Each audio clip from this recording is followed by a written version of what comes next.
Good morning, student. Your subject is Information and Technology, जिसे हम short में IT कहते हैं, और उस पर हम पढ़ रहे हैं यूनिट 2. यूनिट 2 है हमारा वेब एप्लीकेशन, जिसमें हमारा चल रहा है अभी सेशन 2 नेटवर्किंग फंडामेंटल. सो नेटवर्किंग फंडामेंटल में हमने बहुत सारे पॉइंट्स देख लिए हैं, लाइक डिफरेंट आर्किटेक्चर्स पढ़ा है हमने, टाइप्स ऑफ नेटवर्क पढ़ा है, कंप्यूटर नेटवर्क क्या होता है ये देखा है, मॉडर्न इंटरनेट सर्विस प्रोवाइडर, उसके advantages. Okay, so today I am going to tell you about data transfer on the internet. क्या आपने कभी सोचा है कि आप जब भी डेटा इंटरनेट पे ट्रांसफर करते हैं तो क्या प्रोसेस होती है, कि कैसे आप मतलब जब भी आप डेटा की और इंटरनेट की बात करते हैं तो कैसे आप वर्ल्ड के एक कॉर्नर पे बैठे हुए हैं और आपको दूसरे सारे जगहों की इंफॉर्मेशन मतलब सेकंड में ही मिल जाती है. ठीक है, तो आज हम पढ़ने वाले हैं कि डेटा इंटरनेट पे कैसे ट्रांसफर होते हैं. तो उसका फर्स्ट पॉइंट है the data is broken up into bits of same size pieces called packets. यहाँ पे बिट्स का यूज हुआ है, तो बिट्स क्या होती है, मेमोरी यूनिट की सबसे छोटी यूनिट है ये. ठीक है, तो सबसे फर्स्ट पॉइंट आपका दिया हुआ है कि आप जब भी इंटरनेट पे डेटा ट्रांसफर करते हैं तो क्या होता है, वो डेटा छोटे छोटे बिट्स में डिवाइड होते हैं, उनके पैकेट्स बनते हैं. वो डेटा कुछ भी हो सकता है, वो म्यूजिक फाइल हो सकती है, वीडियो फाइल हो सकती है, ऑडियो फाइल हो सकती है, मतलब उसके अंदर कोई भी इंफॉर्मेशन, कोई भी रिलेटेड फाइल हो सकती है. सो नेक्स्ट पॉइंट है a header is added to each packet explaining where the data has come from where it should end up. तो अब आपके डेटा छोटे छोटे बिट्स में डिवाइड हो गए. नेक्स्ट आपका क्या होगा, हर पैकेट्स के सामने एक हेडर लगाया जाता है. अब उस हेडर पे ये बताया जाता है कि वो डेटा कहाँ से आ रहा है और उसे कहाँ पर एंड होना है.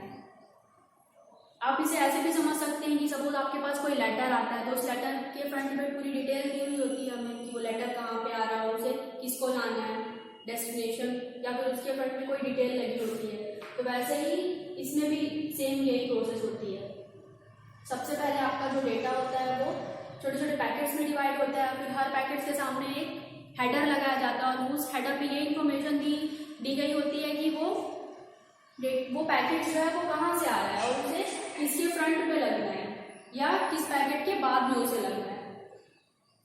फिर नेक्स्ट दिया हुआ आपका third point, each packet is sent from computer to computer until it finds its destination. All packets may not take same route. ठीक है, नेक्स्ट इसमें दिया हुआ है कि अब पैकेट्स जो है वो एक कंप्यूटर से दूसरे कंप्यूटर पे भेजे जाएंगे और ये प्रोसेस तब तक चलेगी जब तक सारे पैकेट रिसीव नहीं हो जाते. तो यहाँ पर अब रूट की भी बात की गई है. तो ये रूट क्या होता है, रूट में ये होता है कि जब भी हम इंटरनेट पे कोई डेटा शेयर करते हैं, ट्रांसफर करते हैं, तो वहाँ पर भी रूट होता है. ठीक है, अगर कभी कोई रूट बिजी है तो वो डेटा क्या होता है, दूसरे रूट से चले जाते हैं. सपोज अगर आपके डेटा 5 पैकेट्स पे डिवाइड हुए हैं तो 3 पैकेट्स किसी और रूट से चले गए, 2 पैकेट्स किसी और रूट से चले गए, तो ये रूट भी चेंज करते हैं.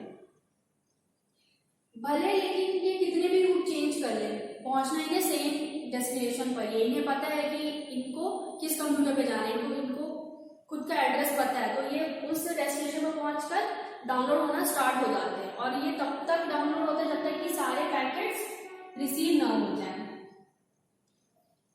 सो अब नेक्स्ट पॉइंट आता है आपका एट द डेस्टिनेशन.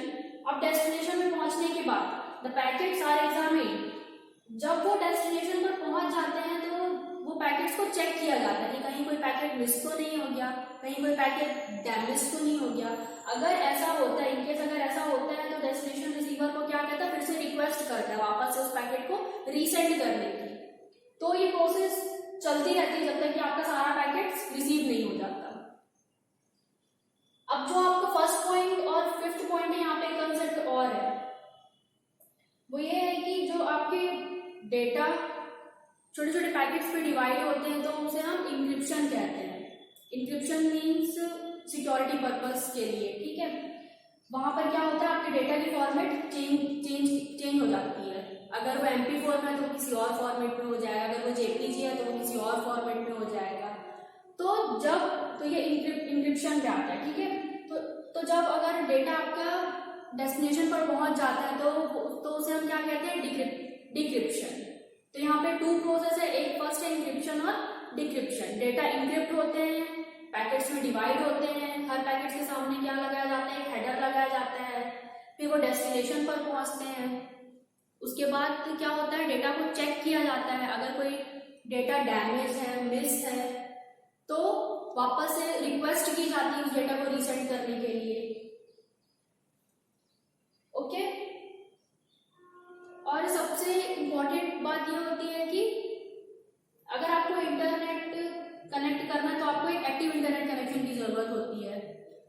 तो यही सारी प्रोसेस होती है जब भी आप इंटरनेट पर अपने डेटा को ट्रांसफर करते हैं, डेटा को शेयर करते हैं, डाउनलोड करते हैं या अपलोड करते हैं, तो ये सारा प्रोसेस होता है। सो आज हमने क्या देखा है, data transfer on the internet, session 2 के अंदर ही है। Okay student, we will study further in next class.